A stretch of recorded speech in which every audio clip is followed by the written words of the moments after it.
So I'm going to talk about two projects, and what I'm asking from all of you is for this to be interactive. One of the best parts of these tours is you guys are all brilliant. Let's throw the ideas out.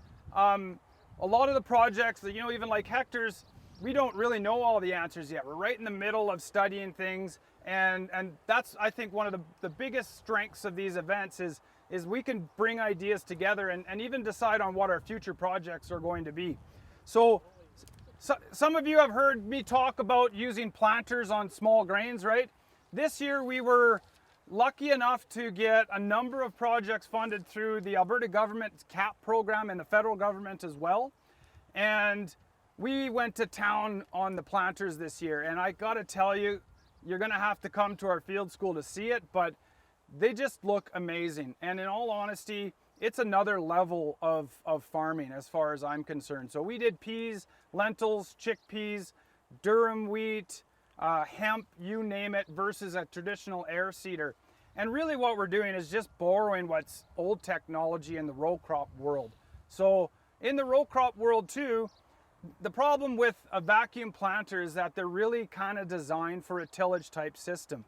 But they listen, they also want to partake in soil conservation, and a really nice sort of in-between type approach for zero tillage and a row crop type system is strip tillage. So this is our brand new plot scale strip tillage machine, but we've adapted it. We've adapted it to the scale of agriculture that we do. Probably better if you come along the sides so you can see exactly what happens here. In corn and soybeans, they tend to be planting on 30-inch rows. We've learned through our canola study that we're getting a yield advantage on narrow rows, and we know that. Narrow row crops here in southern Alberta, it just makes sense. Our seasons are very fast, things grow quickly, and we want to get canopy closure kind of by that June solstice, try to maximize that interception of solar radiation. So we've narrowed up this machine so that, and we did a double toolbar, so now we can play around with row spacing. And the reason I'm explaining this as part of the deep banding project is the process that farmers tend to do when they're strip tilling their corn and soybeans is they'll take a machine like this and they'll mount a big fertilizer tank on it as well, and they will band their fertilizer down in the fall while preparing that soil for next season's planting. So you have a nice big coulter in front, a residue manager. These two discs here basically just kind of contain the soil that's flying. And then you've got a nice little batter harrow at the back, and you end up with a really nice smooth spot. And that's a nice thing, because then the planter just does a perfect job seeding into that. So we all have GPS guidance. This is a really easy thing to do these days. We've never really taken a strip till concept and moved it to narrow rows. So right now this is actually set up on a 20-inch row spacing, but I plan to narrow it up even more and try to hit that 12-inch row spacing.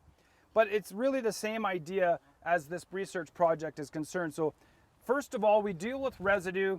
We kind of blacken up the soil a little bit better, which helps. When we went through the zero tillage movement, there's these compromises that we had to make. We actually went wider on our row spacing when we moved to zero till. A lot of it was horsepower, a lot of it was residue clearance. What this does is sort of deals with that in a tillage way. So it's kind of a swear word for the hardcore zero tillers, but at the same time, there's a neat thing about being able to put that fertilizer down a little bit deeper. So in this case, in our study, we're looking at putting the immobile nutrients like phosphorus, copper, and potassium in about 6 inches deep. I didn't get to use this machine on this study, but this is really probably the ideal way of doing it. What we did was just used a stealth paired row opener and ripped it. And you'll see when we take a look at the plots that we left it a little bit rough. But funny enough, in the first year of this study already, we put in the deep banding parts where we tested canola, wheat, and peas, we put 3 times the amount of phosphorus down in our deep banded plots. And then the idea is that you only need to put that phosphorus down, say, every 3 years. Now we're going to compare that to the traditional shallow banded, either with the seed or side banded fertility.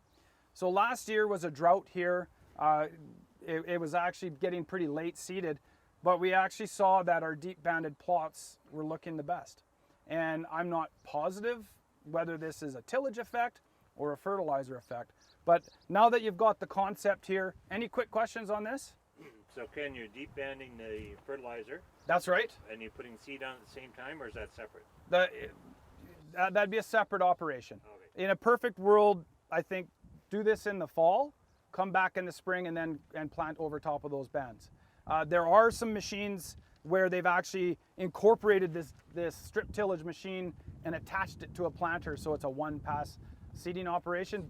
There's not a lot of that going on out there, but it's a pretty high horsepower requirement. And then sometimes I think people like the ability for the soil to mellow a little bit before they seed right into it. Any other questions? So let's go take a quick look at some of our plots this year, if you don't mind following me.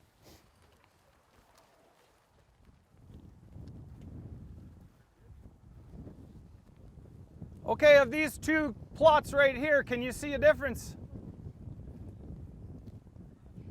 Somebody tell me. Come on in, take a look.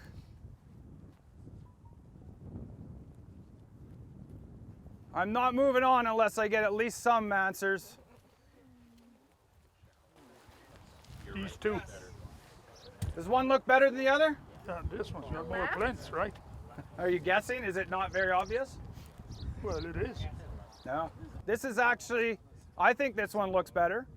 I think it looks a little bit more advanced, a little bit greener. This is actually our deep banded plot. So this year, this wheat did not receive any phosphorus. Last year, we deep banded at about 5 to 6 inches deep. And this side actually just had the phosphorus, the regular rate of phosphorus with it. So I'm a little shocked myself. Are you guys surprised by this? And this was done in spring. What was? No, We seeded in the spring? no. I mean, Yes, we did. Your fertilizer. Yeah, this one went with the Yeah. seed, shallow banding. So in a drought situation, when you have immobile nutrients and you're putting it with the seed in that shallow band, I sometimes wonder if it's just the moisture itself is not allowing that phosphorus to become available. Is it the same level of phosphorus in both? No, Okay, this is 3 times as much. 3 times, but last year. So now you would assume that some of that would have been used last year. So now we're on second year. Will we see this again next year? That's still to be seen. So Well, and maybe the fertilizer affects the germination rate too. there's a whole lot of maybes. I guess the point is that now that we have precise control of where we're banding fertilizers, we can go back and change where we're seeding on top of bands, or even at the time of seeding. There's also the fact that this could be a tillage effect. And I've actually seen that before in studies where we looked at different seed openers. Sometimes that loosening up of the soil actually does help.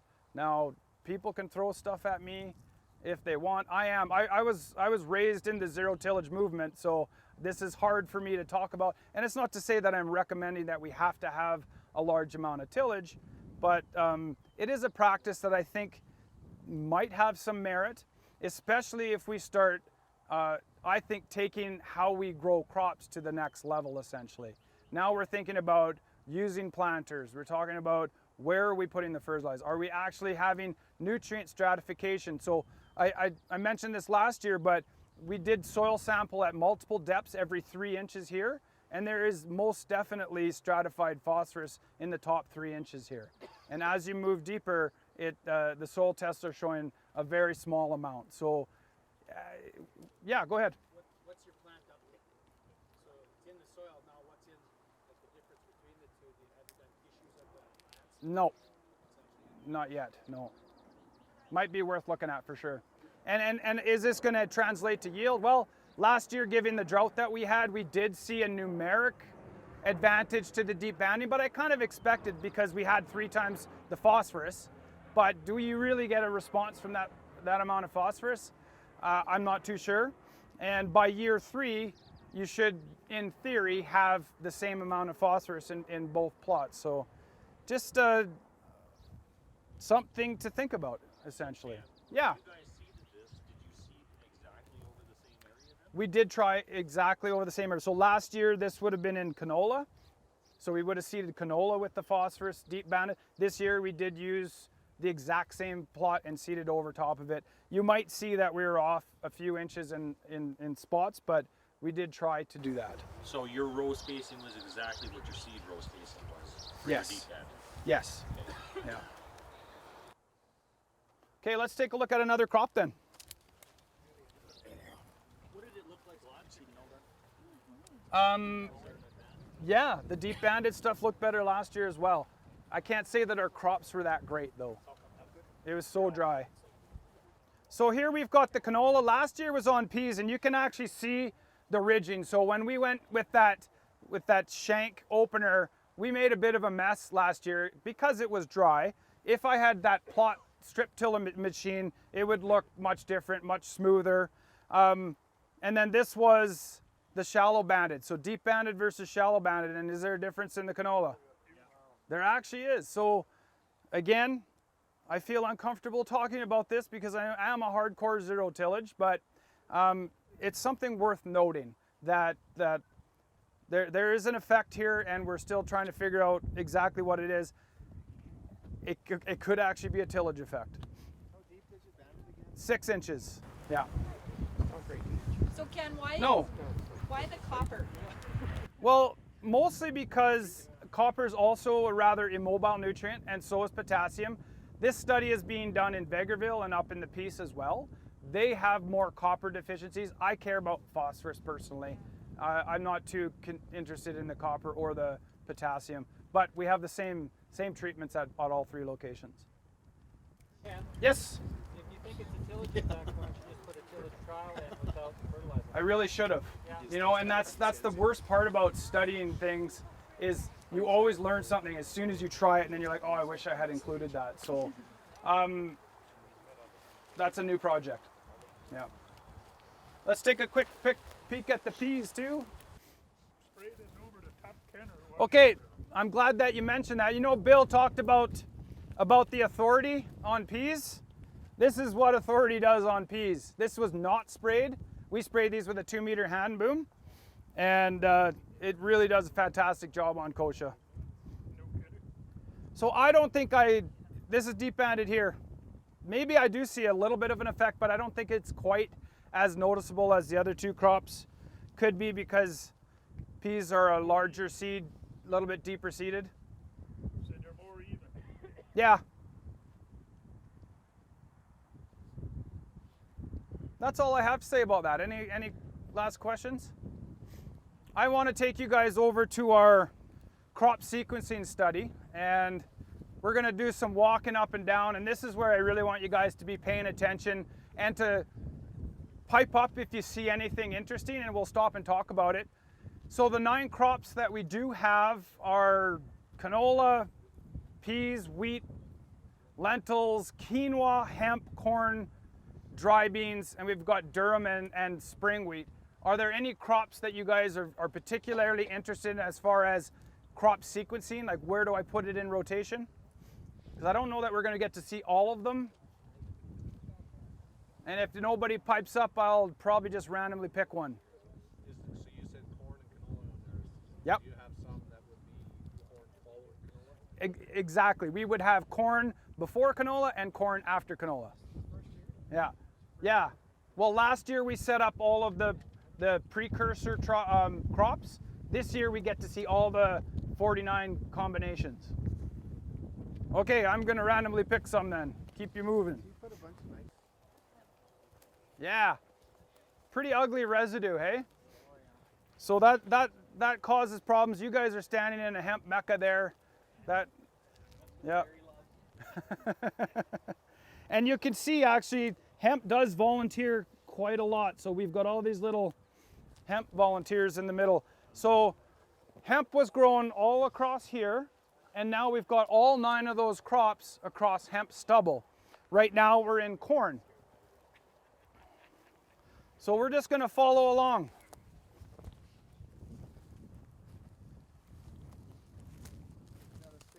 You can keep coming this way, yeah. Still pathways. Yeah. So this one we did want to keep it zero tillage, and corn on corn, not the greatest idea, and a lot of it is the residue issue. So like where Dennis is standing, there's a big gap there, and I think that's just a seed to soil issue. If you look down this way, you can see the corn on all the different stubbles. And there's dry beans as well. And if you look to the right, you can look at the wheat and see, even from here, the wheat on wheat. Look at how crappy it looks compared to, say, the wheat on dry beans. So it's just every little mix. On the left-hand side, we have canola.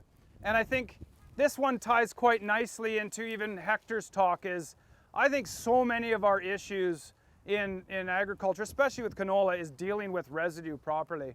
And there's so many different systems that are out there. There's the guys that are strip tilling and disc seeders.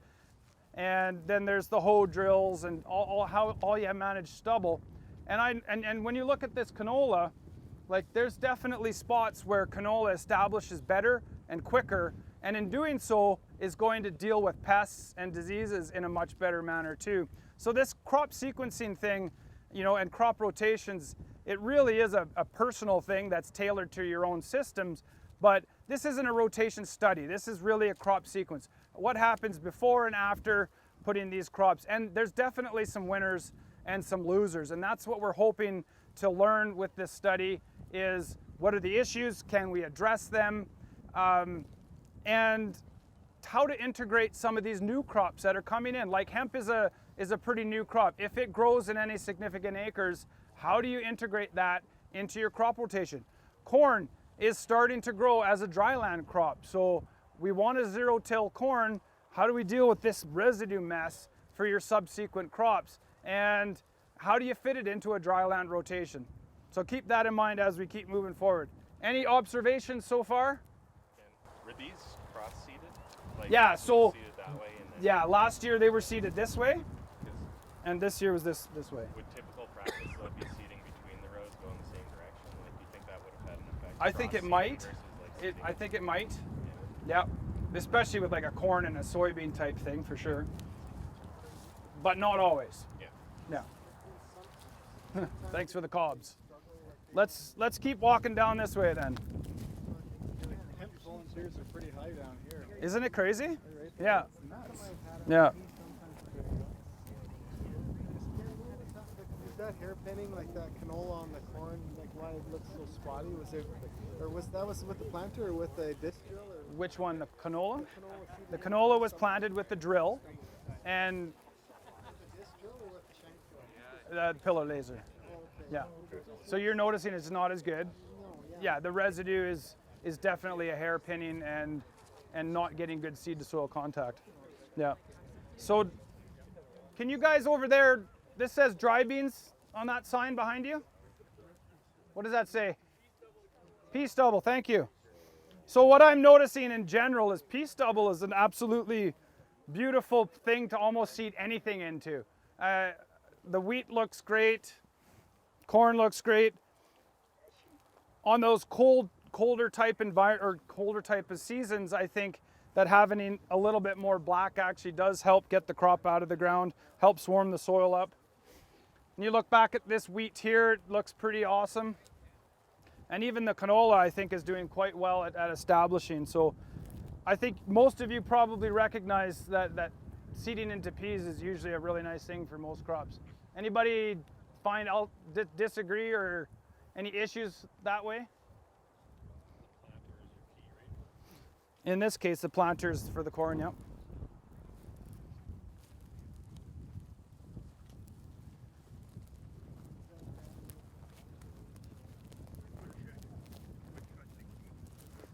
And the sign that's canola, looks like canola stubble or what?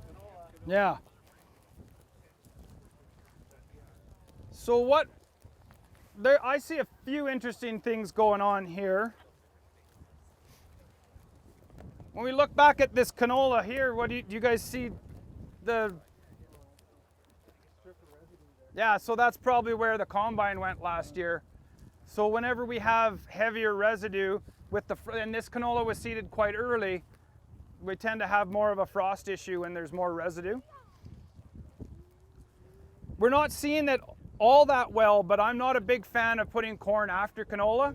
Anybody know why? Mycorrhizae. What about it? There's none left.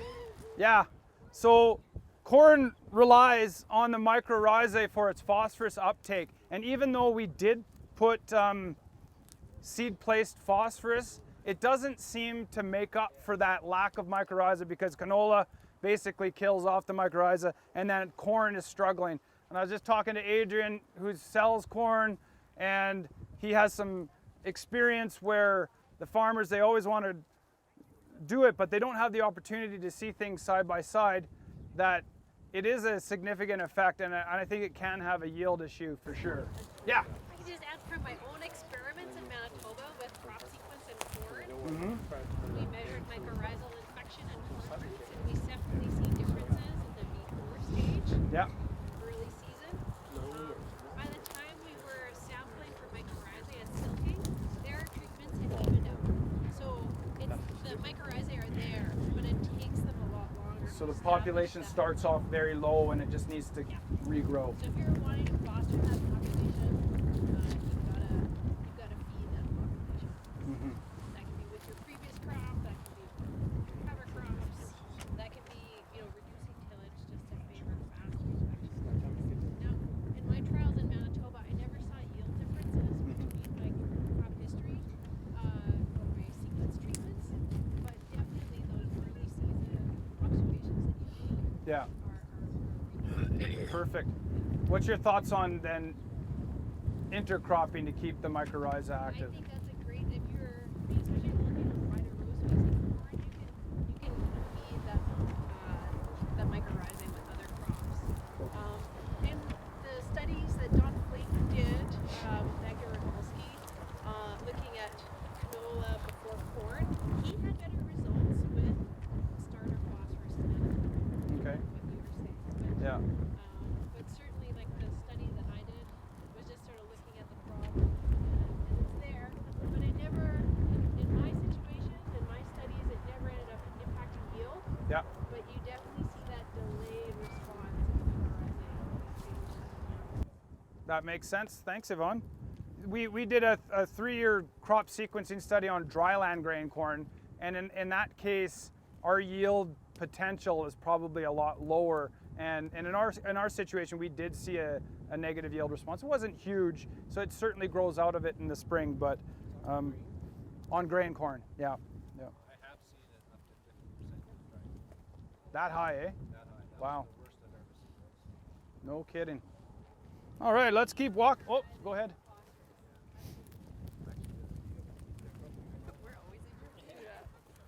Actually, Hector just brought up another good point. The volunteer canola in corn is another issue. There are herbicide options, but it's an added cost as well. So on top of the mycorrhiza effect, you have to deal with, that's particularly if you're following Roundup Ready corn or canola with Roundup Ready corn. Yeah.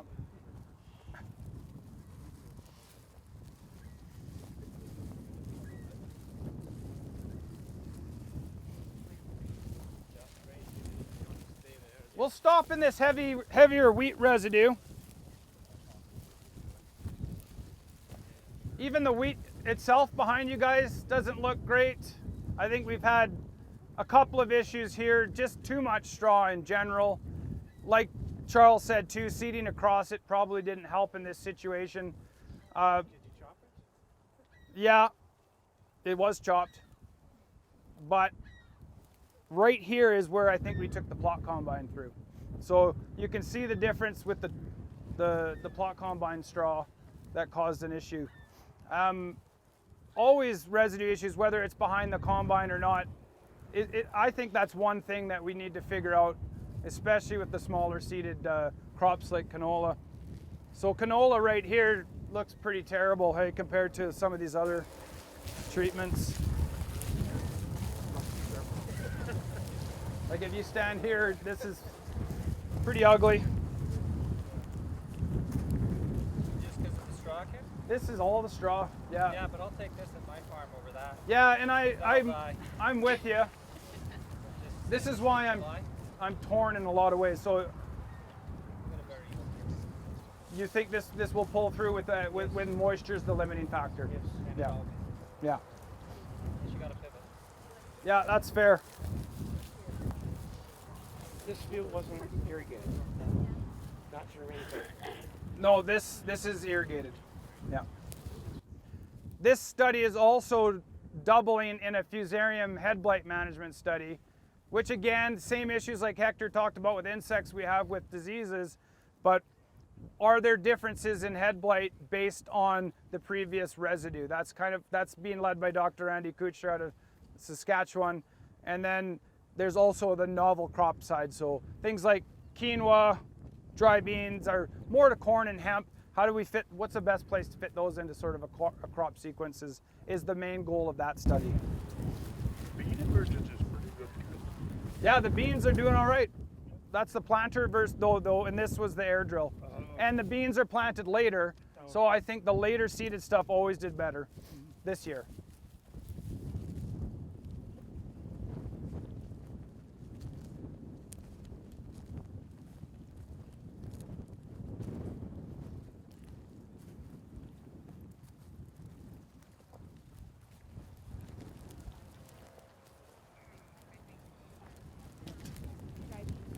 Thank you. It's too small to read. That was the dry beans here. And now we're into some kind of wheat. Barley.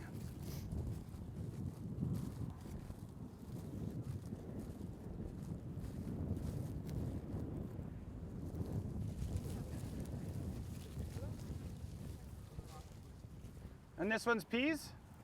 Oh no, this is quinoa.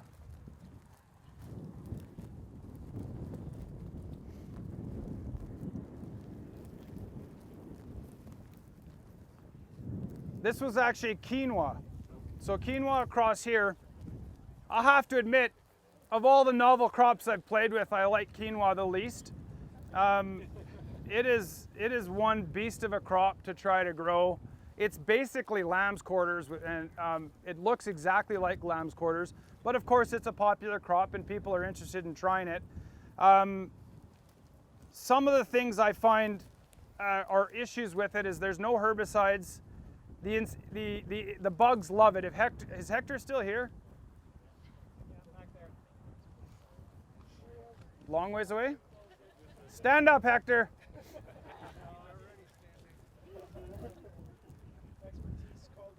Yeah.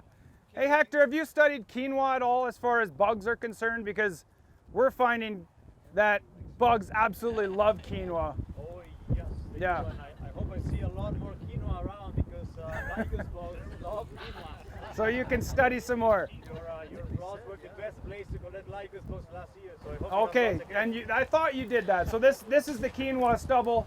So weeds are horrible, bugs are horrible, but yet it's the healthy food that everybody wants to eat. So it's a little bit of a mix-up for me as far as I'm concerned. But sorry, Is the borer a big problem here? borer? Stem borer. I don't know, to be honest with you. No, there is in Saskatchewan, they have a couple of entomologists that are actually studying quinoa. Yeah. And licus is not the worst one. There's actually another Lepidoptera pest that wiped out most of the quinoa in Saskatchewan. Oh, no kidding. Stem borer. So as far as a stubble to seed into, it's actually pretty decent. It's pretty low residue.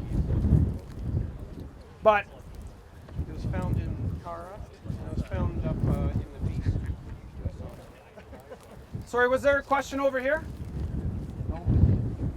So I'm already seeing something funny in the wheat here. Is there any of our agronomists want to take a stab at what's going on here?